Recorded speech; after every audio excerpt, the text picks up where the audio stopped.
All right, today we're taking a journey back in time, deep into the book of Numbers, to explore one of the most intense, most radical forms of personal dedication you can imagine.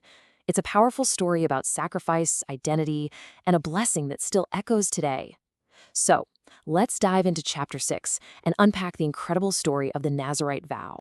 I mean, really think about that for a second. In your life, with your goals, in a relationship, what does it look like to be 100% committed? Well, in the ancient world, there was this specific, very public, and unbelievably challenging way to show everyone you were all in.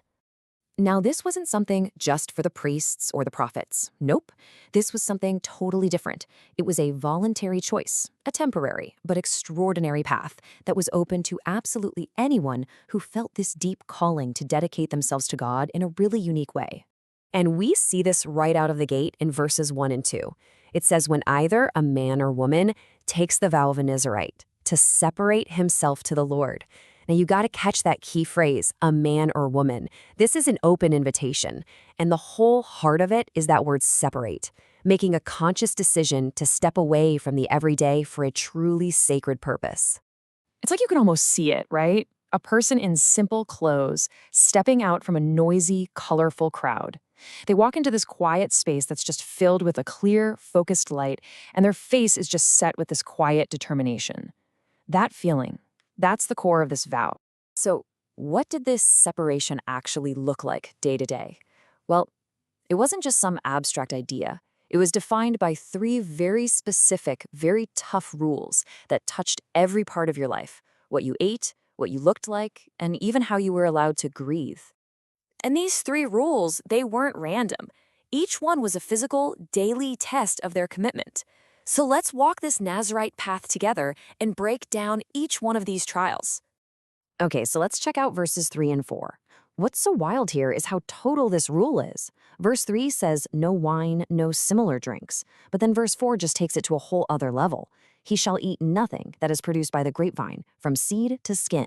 That means no grape juice, no raisins, nothing. You see, the grapevine was a symbol of celebration, of joy, of normal life. By giving it all up, the Nazirite was basically shouting to the world, my joy and my strength come from a different source. You can just see the scene, a perfect, sun-ripened bunch of grapes hanging there. A hand reaches out, about to grab one, but then it just stops and pulls back. It's a small moment, but it perfectly captures that daily choice of discipline over desire. Then you get to verse 5, which is probably the most famous part of the vow. For the entire time, a razor was forbidden from touching their head. This was way more than a fashion choice. Their hair became this living, growing public billboard that announced to everyone they met that they were set apart, living under this special vow. Let's look at the Nazirite from behind. That hair isn't just long and messy, it's flowing, it's catching the light. It almost looks less like regular hair and more like a majestic mantle, or maybe even a living crown that symbolized their total dedication. And that brings us to what had to be the most gut-wrenching rule of all. Verse 6 is pretty blunt. He shall not go near a dead body. This was a big deal because contact with death made you ritually unclean. But verse 7 just drives home the devastating cost. He shall not make himself unclean even for his father or his mother, for his brother or his sister when they die. Can you even imagine? A total separation from your family in their deepest moment of grief? Verse 8 then sums it all up. All the days of his separation he shall be holy to the Lord. I mean, just look at this scene. A Nazirite standing all alone on a hill, watching their own family's funeral procession from a distance. You can see the sorrow etched on their face, but it's mixed with this unwavering resolve. That image right there shows you the incredible personal cost of this vow. But what happens if the secret vow gets broken by accident? You know, life is messy. Well, the text actually plans for this. It lays out what to do in a crisis, for that moment when the consecrated life crashes head-on into the chaos of the real world. So the key in verse 9 is how sudden it all is. This isn't about someone choosing to break the rules. It's a terrible accident. Someone dies, right there, out of the blue. And in that one instant, the Nazirite's sacred status, which is symbolized by their hair, is instantly defiled. You can just feel how jarring this is. The peace, the order of the vow, it's just shattered. All those days, all that sacrifice, it feels like it's just gone, wiped out in a split second by a tragedy that was completely out of their control. So verses 10 through 12 lay out this very precise path to get back on track. It's like hitting a reset button, but man, it's a costly one. Verse 10 says, on day 7, you shave your head, you get rid of the symbol that's been defiled. Then on day 8, you bring 2 birds to the priest. Verse 11 explains the priest offers one as a sin offering, the other as a burnt offering for atonement. But here comes the really tough part. Verse 12, they have to bring a lamb, and, this is critical, the previous days shall be void. All the time they already put in, it's lost. They have to start the clock all over again from day 1. But what happens when they make it? When the journey is successful? Well, after all those trials and all that discipline, the vow is finally complete. And it doesn't just quietly end. It concludes with this huge ceremonial return to the community.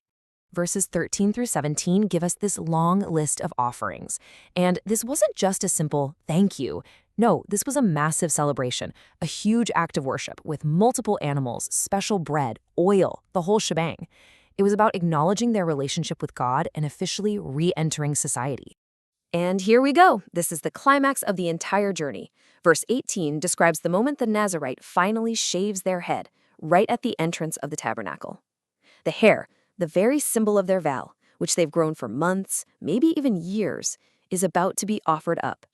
You can almost see it in your mind's eye, an extreme close-up of an old-fashioned razor gleaming in the firelight. It's brought to the base of that thick, long hair.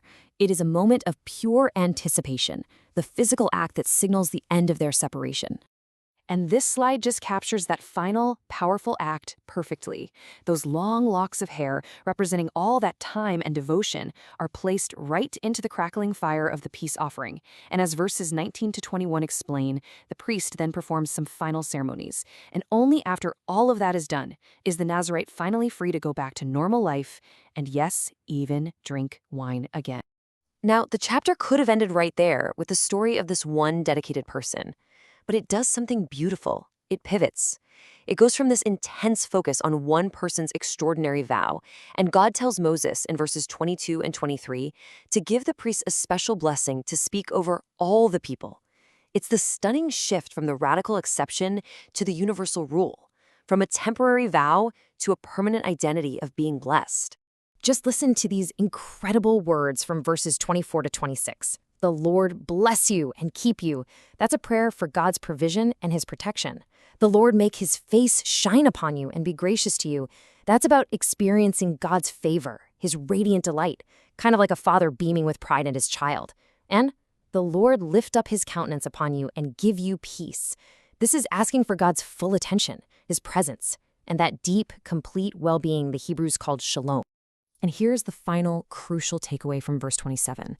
God says that when the priests speak this blessing, they shall put my name on the children of Israel, and I will bless them. It's a promise. These aren't just nice words. They are an actual vehicle for God's blessing, a way of placing God's very name, his character, upon his people. And that leaves us with a pretty powerful question. What does it mean for that ancient promise of peace to be spoken over us, even today?